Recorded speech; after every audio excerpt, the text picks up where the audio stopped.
Bonjour à vous tous, bonjour à ceux qui me connaissent déjà, mon groupe d'amis qui me suit depuis déjà pas mal d'années. Alors aujourd'hui, j'ai simplement suivi en fait mon intuition. Depuis quelque temps, je reçois quelques commentaires en me demandant comment j'étais arrivée à ce parcours de sophrologue, de tout ce qui est autour de la méditation, méditation pleine conscience. Et je me suis dit que j'avais besoin en fait de venir vers vous à travers ce genre de vidéos pour pouvoir simplement vous faire part de ce que je suis réellement aujourd'hui. Donc même pour ceux qui ont déjà suivi mon parcours depuis quelques années, je pense que vous avez droit aujourd'hui à quelques explications de plus. Pourquoi? Parce que dernièrement aussi, j'ai fait pas mal de publications en mettant des termes comme guérisseuse, guérisseuse de notre temps. Et ça aussi, ça a soulevé pas mal de petits commentaires. Alors, aucune malveillance, hein, bien au contraire, plutôt des commentaires bienveillants à mon sujet. Et avant tout, bah, je vous remercie car je suis très touchée des fois quand on me dit Isa, on est content pour toi, on te voit très épanouie dans ce que tu fais. C'est vrai, c'est vrai. J'ai eu énormément de chance de rencontrer cette merveilleuse Provence. Quand on dit que c'est une terre unique, je dirais aujourd'hui que c'est aussi une terre de guérison, guérison pour notre âme. Donc c'est vrai que j'aurais envie de conseiller à ceux aujourd'hui qui sont peut-être dans des grandes villes encore et qui vivent des moments très difficiles par rapport à ce qu'on vit et puis par rapport aux émotions en fait que ce confinement a sollicité dans chacun d'entre nous. Donc je conseillerais fortement de un jour, s'ils le peuvent, venir faire un tour, oui, sur les terres de Provence. Alors c'est pas de la publicité par rapport à la Provence, c'est simplement en fait de faire part de l'expérience que j'ai pu vivre et encore une fois beaucoup de gratitude à cet univers qui est là au-dessus de nous et qui nous gouverne parce que franchement je pense que si j'étais pas arrivée ici, j'aurais pas pu avoir, comme je vous explique en fait, cette guérison profonde de mon être, de mon parcours de vie qui a été parfois très chaotique et ceux qui l'ont suivi évidemment peuvent en témoigner. Donc beaucoup, beaucoup oui, de gratitude envers cette région, envers les personnes que j'ai rencontrées, envers la personne qui m'a permis vraiment de connaître tous ces moments, de connaître tous ces lieux magnifiques dans lesquels je suis passée. Clairement, oui, c'est gravé là, à tout jamais. Et je voudrais en fait vous faire passer un message aujourd'hui. Voilà. Le message de cette vidéo, c'est vraiment, je me suis posé la question en étant simplement une petite goutte d'eau au milieu de cet vaste océan dans lequel on est, comment je pouvais prendre part, moi aussi, à essayer de donner un peu d'espoir, voilà, surtout en cette période de fin d'année, car je sais que beaucoup d'entre nous n'ont pas le cœur à fêter Noël. Ça se comprend, aucun jugement n'est porté.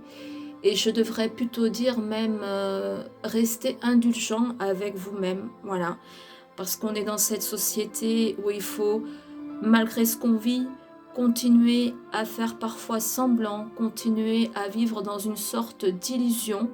Moi, je ne suis pas d'accord avec ça. Moi, je dis qu'il faut vraiment plonger à l'intérieur de soi-même et simplement rester aligné avec nos pensées et nos actes, tout simplement. Voilà, ceux qui ont vraiment cette envie, cette joie de partager Noël, allez-y. Et puis pour ceux qui sont plutôt peut-être des êtres un peu plus hypersensibles, et qui, par rapport à tout ce qu'on vit, à cette tristesse qui ressort de tout ça, car ça aussi c'est la réalité, eh bien, je dirais plutôt, eh ben, écoutez-vous et si Noël n'est pas fêté, le 25 décembre, je pense pas que petit Jésus nous en veuille. Non, je pense pas et donc pourquoi pas le fêter par la suite, quand on aura de nouveau retrouvé un peu de cette joie. Et c'est aussi par rapport à ça, voilà, quand on parle de garder espoir et de garder cette bienveillance envers les autres, etc. Je pense que c'est identique. Aujourd'hui, on est tous interdépendants les uns des autres. Et malheureusement, ce que j'ai remarqué, c'est que ces moments de confinement nous ont plutôt, en fait, retranchés chacun dans notre coin, dans notre grotte. Et je trouve ça vraiment dommage. Donc c'est peut-être là-dessus que pour ceux qui sont encore dans des moments, en fait, confinés, ou qui sont seuls chez eux, de peut-être essayer d'aller dans leur propre réflexion à l'intérieur d'eux-mêmes et de travailler un petit peu toute cette bienveillance qu'on peut avoir les uns envers les autres, comment on peut prendre part dans le monde dans lequel on vit aujourd'hui, malgré toutes ces difficultés. Donc je sais que tout ça, c'est pas facile du tout. Certaines personnes, peut-être même qui regardent cette vidéo, vont se dire on comprend pas trop où elle veut en venir, celle-là. Je pense qu'aujourd'hui, il faut avoir une élévation d'esprit assez haute pour pouvoir vraiment comprendre de l'intérieur ce qu'on vit réellement. Donc, vidéo pas trop longue, parce que je pense que sinon on décroche. Vraiment, le message, je dirais, voilà, le message du jour, c'est de rester en accord surtout avec nous-mêmes, en accord avec voilà, nos pensées, qu'elles soient claires, qu'elles soient bienveillantes envers nous-mêmes, envers les autres, et vraiment en fait s'écouter, et vraiment comment voilà, essayer d'améliorer ce monde, car beaucoup d'entre nous aujourd'hui ont envie d'améliorer ce monde, mais c'est en passant par notre être intérieur et en donnant aux autres le meilleur de nous-mêmes, de ce qu'il y a à voir, pour que nous puissions tous aller en fait dans le même sens.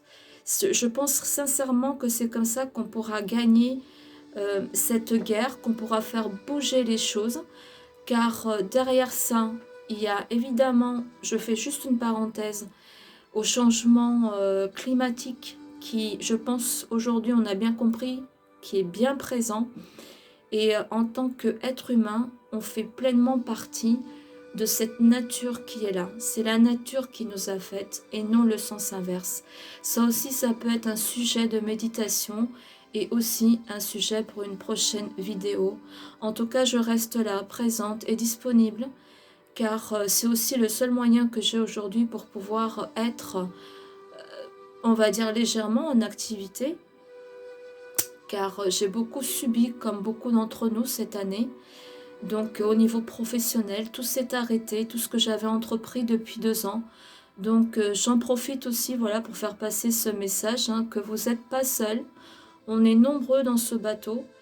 Et d'ailleurs en parlant de bateau, j'ai souvent à l'esprit cette année cette image du Titanic. Voilà, on a tous pris l'eau. 3e classe, 2e classe, 1re classe. Et donc une fois de plus,